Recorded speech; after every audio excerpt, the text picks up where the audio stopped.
തവണ ഇവർ തന്നെ കല്യാണം കഴിപ്പിച്ചു എന്ന വാർത്തയുമായി ദിലീപ് തന്നെ ഇപ്പോൾ രംഗത്തെത്തിയിരിക്കുകയാണ്. സോഷ്യൽ മീഡിയ വൈറലായ വാർത്ത ഇങ്ങനെ: മലയാളം സിനിമയിൽ ജനപ്രിയ താരമായി ഒരു കാലത്ത് പേരെടുത്ത നടനാണ് ദിലീപ്.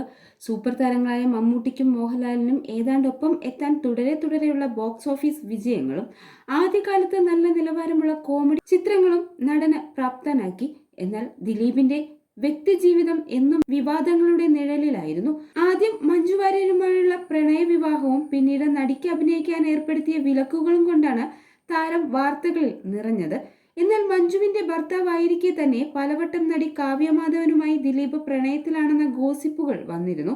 എന്നാൽ അന്നൊക്കെ ഇതെല്ലാം അടിസ്ഥാനരഹിതമായ മാധ്യമങ്ങൾ കെട്ടിച്ചമയ്ക്കുന്ന ഊഹാപോഹങ്ങളാണെന്നാണ് ഇരുവരും അവകാശപ്പെട്ടത്.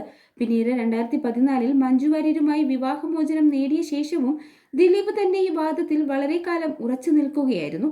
2016 നവംബറിലാണ് ദിലീപും കാവ്യയും വിവാഹിതരായത്. എന്നാൽ ആ വർഷം തുടക്കത്തിൽ നൽകിയ അഭിമുഖങ്ങളിൽ പോലും നടിയുമായി തന്റെ പേര് ചേർത്ത് വരുന്ന ഗോസിപ്പുകൾ തീർത്തും അടിസ്ഥാനരഹിതമാണെന്ന് താരം അവകാശപ്പെട്ടത്. 2016 ജനുവരി പരിപാടിയിൽ അതിഥിയായി എത്തിയപ്പോൾ സോഷ്യൽ മീഡിയയും മാധ്യമങ്ങളും ഇപ്പോൾ തന്നെ 10 തവണ കല്യാണം കഴിപ്പിച്ചുവെന്നാണ് ദിലീപ് പറഞ്ഞത്.